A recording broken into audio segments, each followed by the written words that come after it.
Alright folks, welcome to Premium Fuel Magazine. Today we're going to do a little bit more of a vloggy style video.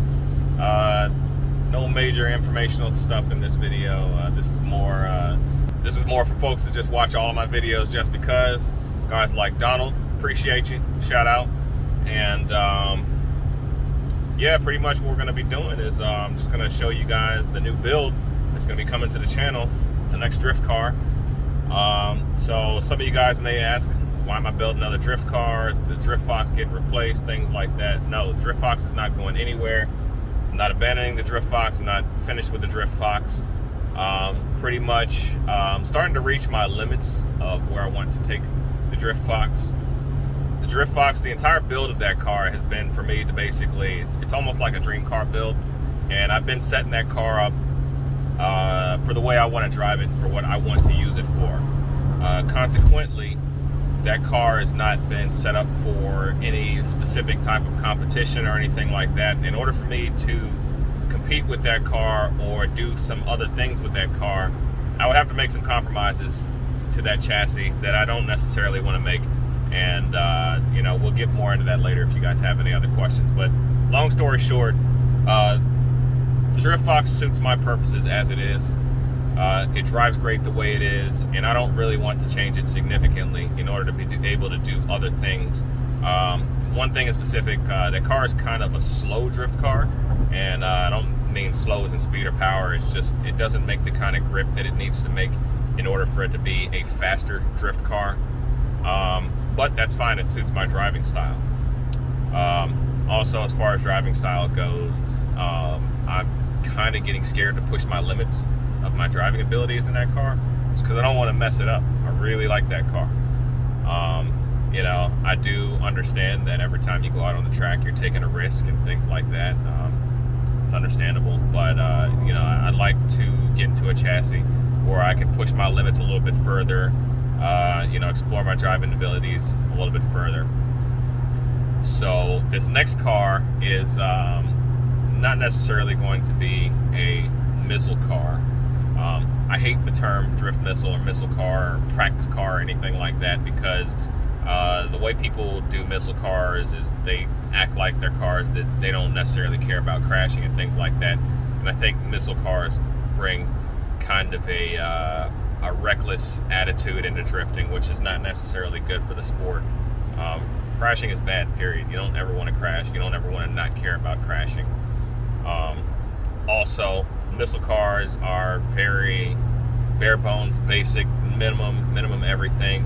And I just feel like, you know, drifting requires style. You got to have style. So we're going to have style in this car. It's going to be almost a mini version of the Drift Fox. It's going to incorporate everything that I've learned up to this point. It's not going to have as much cool stuff on it, but based on my knowledge of building cars and you know, what I've done in the past, it's going to incorporate a lot of that into it. It is going to be more of a basic build though. It's going to be a lower powered car because I would like to get back to, you know, the basics of drifting and learn how to drive in a lower powered car. It is going to have a motor swap, so wait until you guys see what engine is going to go into it. No, it's not going to be an LS. No, it's not going to be a Coyote, but I think you guys are going to be happy with the engine that we're going to choose for this build.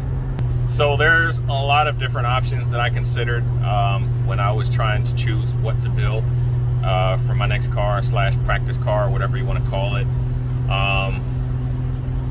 Originally, when I came up with this idea, I was going to build an S197 Mustang. That was what I wanted. I wanted a V6 S197 Mustang. And that would have been the easiest car for me to get on the track very quickly, have decent power, and I would absolutely recommend that car to anybody that wants to get into drifting.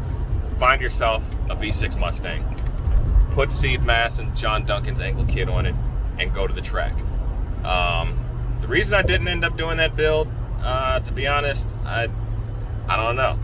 I don't think I didn't really want to put a lot of money into a S197 Mustang, honestly. I wanted a car with a full cage, and that's basically what it came down to. I didn't want to put the money into caging an S197 Mustang because I don't like them that much, and I just didn't want to get into it. So I limited my own self in that. What I don't like about the S197 Mustang is the solid rear axle. I'm an independent rear end guy. That's just what I like. Doesn't necessarily make the car better. It's just what I like, and a car doesn't have it. Cobra IRSs are getting very scarce right now, and doing another IRS swap is not really an option for me. It's not really something that I'm going to put the time and energy into. Another car I looked into that I really wanted was an E36, but for some reason those cars are trending right now, and they're going for a lot more money than they're worth, like 240s. Speaking of 240s, I did attempt to get my hands on a 240. I do like those cars. I've never gotten to drive one. That fell through. I wanted an RX-8, which would have been really cool, but at the end of the day, I just decided that that wasn't the car for me. Two cars that are my dream car builds. One would be a Z06 Corvette. It's just too much money for me right now. And the other car would have been an E46 Coupe, two-door. It's one of my favorite cars of all time. And I would absolutely love to build an E46. However, I know that if I got an E46 chassis, I would literally spend all of my time and money into making that car the most amazing drift car you guys have ever seen. And honestly, that would not be a wise choice for me to do in life. It would not be a good idea. Even if I got an E36 and just tried to do basic mods to it, it wouldn't happen.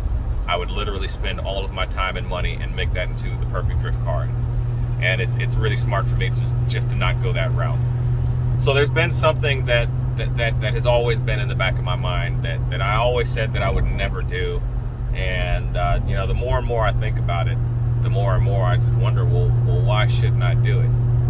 And well, we're gonna show it to you, and we'll talk about some things. All right, guys, here's the car right behind me. What we've got here is a 1990 NA Miata. Wait, hold on. Before you guys turn off the video, let me explain myself. How did Stu end up with a Miata? Well, let me tell you. First off, like I said, it was a long process of me trying to figure out exactly what to go with. And this car basically checked all the boxes of what I was looking for in a chassis. First off, I want to let you guys know, I highly do not recommend using a Miata as a car to drift if you're just getting into drifting.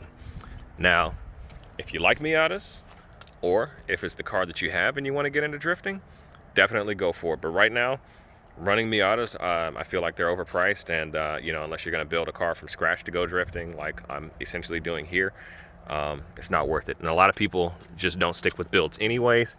Miatas are great, legendary, amazing sports cars. They're the #1 most raced car in the world ever. Like, nobody races more cars than the Miata. But as far as drift goes, they're super twitchy. They're angry little beast, and they're super underpowered. They're not really great drift cars. And then when you try to make more power out of them, you end up spending a whole bunch more money, you know, putting turbo kits and all kind of things, and you still don't end up with any good power. Yes, people do drift these cars. They're just not great drift cars. However, on the flip side is people that start out with Miatas turn out to be some of the best drivers out there, period. So it's a double-edged sword. I don't recommend a Miata as a first drift car, but this isn't my first drift car, and I'm basically choosing it knowing what I'm getting into. Now, why did I pick this car? Now, first off, you guys know who I hang out with, Thomas Miata. He's got the insane former FD car Miata. It's an NB Miata with an LS swap. And you would think that that did something for me. Honestly, it's one of the coolest drift cars that I know of. That's actually not what got me into Miatas. I think I was at Team Vibes one day and I saw this guy, and he had a 5.0 swapped Miata, and I thought that was the coolest Miata I'd ever seen. It was a really cool car, and I'll show a picture of that car. And that's what really got me thinking, like, man, like I would really love to have one of those. Another friend of mine, Dalton, just built a really insane 1J powered Miata, and it's super clean. And again, when I saw that car, I was like, wow, like I really like that. I think what really got the wheels turned in my head, what changed my mind, is a buddy of mine, a really good friend of mine. named Ed, who actually played a huge part in inspiration of the Drift Fox. Actually parted his entire car out. He had a Mercure XR4 with a crazy small block Ford engine in it and all types of pro touring mods, and it was the craziest car I'd ever seen at the time. And he actually parted that car out and he bought a Miata, and I thought he was crazy. And I was like, dude, what are you doing? Why would you even build a Miata? And basically his response was, well, you know, I'm a Ford guy. The Shelby Cobra is my dream car, and I can't afford one. And essentially shoving a V8 into a Miata is the closest he can get to having that. And that's what really got the wheels turning. I was just like, you know, I really like the Cobras too, in particular the Daytona. So if I can take this car and turn this into my poor man's Daytona, I'm going to be ahead of the game for myself. So definitely follow along with this build. We will be putting a 5.0 into this car, along with a host of other Ford Mustang parts. This car is going to have more Ford Mustang in it than my Ford Mustang actually has in it. So I know you guys are really going to like that. When I said it's going to be a basic build, it's not going to have any like super fancy stuff on it, but in order to get this drivetrain up to par to really be driven hard and accept a little bit of power, it's going to need to get beefed up. So definitely follow along with this build. Definitely follow along on Thomas's channel as well, because we're going to be doing some collaborations. So guys, don't worry, the Mustang is not going anywhere. You know, this is basically, you know, Ken Block has his Hoonicorn, and the Mustang is basically going to be my Hoonicorn. You know, the Hoonicorn is not dedicated to anything, and he has his dedicated track cars, and he has his Hoonicorn, which is his favorite car, and that's basically the situation it's going to be for me.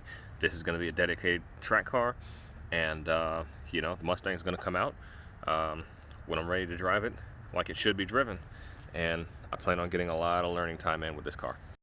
And yep, so that's the new car for Premium Fuel Mag. This is going to be the 2021 drift car. All right guys, so there's the 2021 drift car. We're going to be taking this thing from stance car to race car, and we're going to give this thing a whole new life and a whole new level of coolness. So definitely stay tuned, follow along with the build, and we'll catch you on the next one.